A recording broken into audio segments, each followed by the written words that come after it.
여기 한 남자가 있습니다. 이름은 유진. 그는 바이러스성 뇌염으로 뇌의 상당 부분을 다쳤습니다. 10분 전에 만난 사람의 얼굴도 기억하지 못하고 방금 밥을 먹었는지조차 잊어버리죠. 가족들은 그가 집 밖으로 나가는 순간 길을 잃고 영영 돌아오지 못할까봐 전전긍긍했습니다. 그런데 어느 날 유진이 사라졌습니다. 아내는 울면서 거리를 헤맸지만 15분 뒤 유진은 아무 일 없었다는 듯이 집 거실 소파에 앉아 텔레비전을 보고 있었습니다.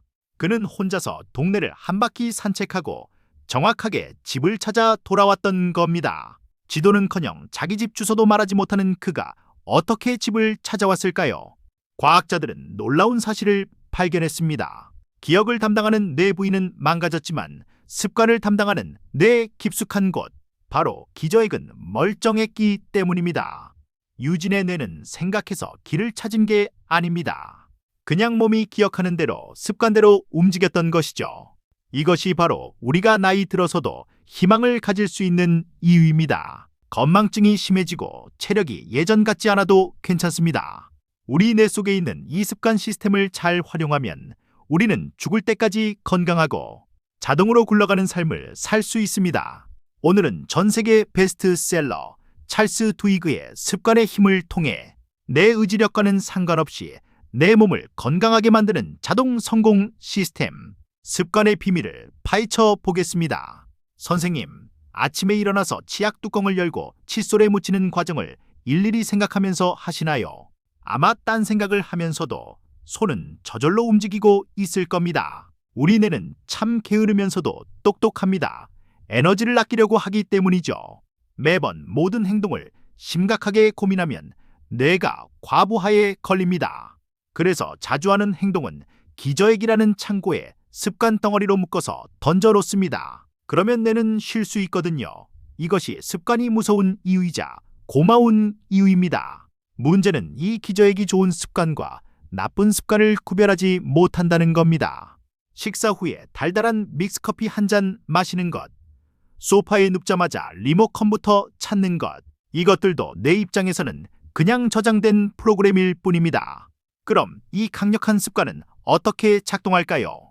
저자는 습관고리라는 3단계를 제시합니다. 첫째 신호, 둘째 반복 행동, 셋째 보상입니다. 이 세 가지가 톱니바퀴처럼 맞물려 돌아갑니다. 예를 들어 볼까요? 오후 3시만 되면 습관적으로 떡이나 과자를 드시는 김 여사님이 계십니다. 여기서 신호는 오후 3시라는 시간 또는 약간의 지루함입니다. 반복 행동은 과자를 먹는 것이죠. 그럼 보상은 뭘까요? 단맛이 주는 쾌감일 수도 있지만 어쩌면 잠시 휴식을 취하거나 기분 전환을 하는 것 자체가 보상일 수 있습니다. 뇌는 이 보상을 기억합니다. 3시에 과자를 먹으니까 기분이 좋아지네. 이 패턴을 저장하자. 이렇게 습관이 굳어집니다. 많은 분이 나쁜 습관을 없애려고 무작정 참습니다. 담배를 끊어야지, 야식을 먹지 말아야지. 하지만 저자는 말합니다. 습관은 절대 사라지지 않는다. 다만 교체될 뿐이다. 이것이 습관 변화의 황금률입니다. 습관을 바꾸려면 신호와 보상은 그대로 두고 가운데에 있는 반복 행동만 바꿔야 합니다. 김 여사님의 경우를 볼까요? 오후 3시라는 신호는 그대로 둡니다. 기분 전환이라는 보상도 그대로 둡니다. 다만 과자 대신 다른 행동을 끼워 넣는 겁니다. 과자 대신 따뜻한 녹차를 마시거나 베란다에 나가서 5분 동안 스트레칭을 하거나 친구에게 전화를 거는 것으로 행동을 바꿉니다. 처음엔 어색하지만 내가 3시에 스트레칭을 해도 기분이 상쾌하네 라고 느끼는 순간 습관은 성공적으로 교체됩니다. 여기서 중요한 건 내가 진짜 원하는 게 뭔지 아는 것입니다. 담배를 피우고 싶은 게 니코틴 때문인지 아니면 무료함을 달래고 싶은 건지 파악해야 합니다. 입이 심심해서 자꾸 냉장고 문을 여신다면 사실은 배가 고픈 게 아니라 마음이 심심한 것일 수도 있습니다. 그런데 선생님, 건강해지겠다고 운동, 식단, 금연, 독서 이 모든 걸 한꺼번에 바꾸려고 하진 않으셨나요? 그러면 백전백패입니다. 찰스 두이그는 핵심 습관 하나만 바꾸라고 조언합니다. 핵심 습관이란 다른 습관들까지 도미노처럼 긍정적으로 무너뜨리는 가장 중요한 습관입니다.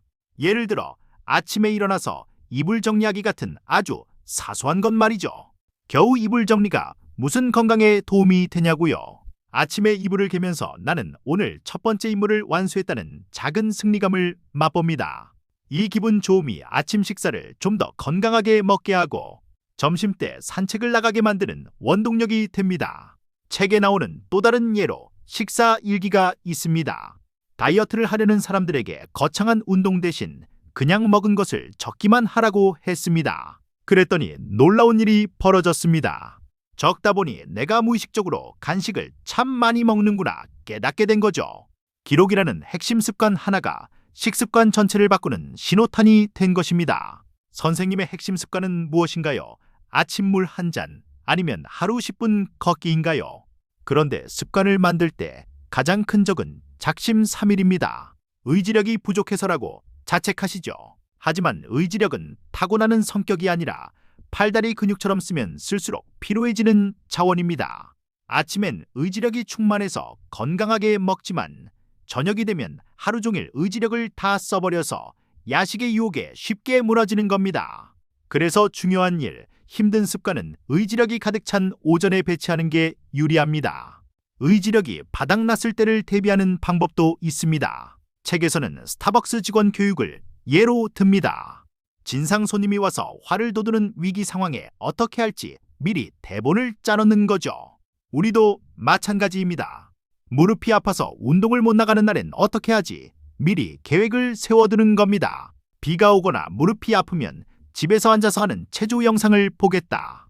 이렇게 만약에 계획을 세워두면 습관이 끊기는 걸 막을 수 있습니다. 마지막으로 습관을 완성하는 가장 강력한 요소는 바로 믿음입니다. 내가 변할 수 있다는 믿음. 혼자서는 이 믿음을 유지하기 어렵습니다. 그래서 동료가 필요합니다. 복지관 노래 교실이든 아파트 걷기 모임이든 함께하는 사람들과 어울리세요. 다른 사람이 변하는 모습을 보면서 나도 할 수 있다는 믿음이 강해집니다. 책에서도 알코올 중독을 이겨낸 사람들의 비결로 모임을 꼽았습니다. 자, 오늘 내용을 정리해볼까요?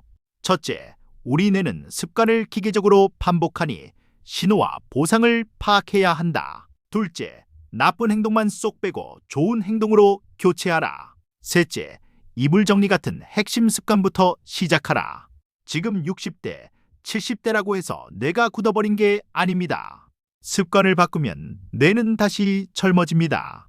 오늘 당장 커피 믹스 대신 물 한 잔 마시는 작은 행동부터 바꿔보시는 건 어떨까요? 여러분의 건강한 습관을 응원합니다. 이 영상이 도움이 되셨다면 구독과 좋아요를 눌러주시고 오늘부터 시작할 작은 습관을 마음속으로 다짐해 보세요. 감사합니다.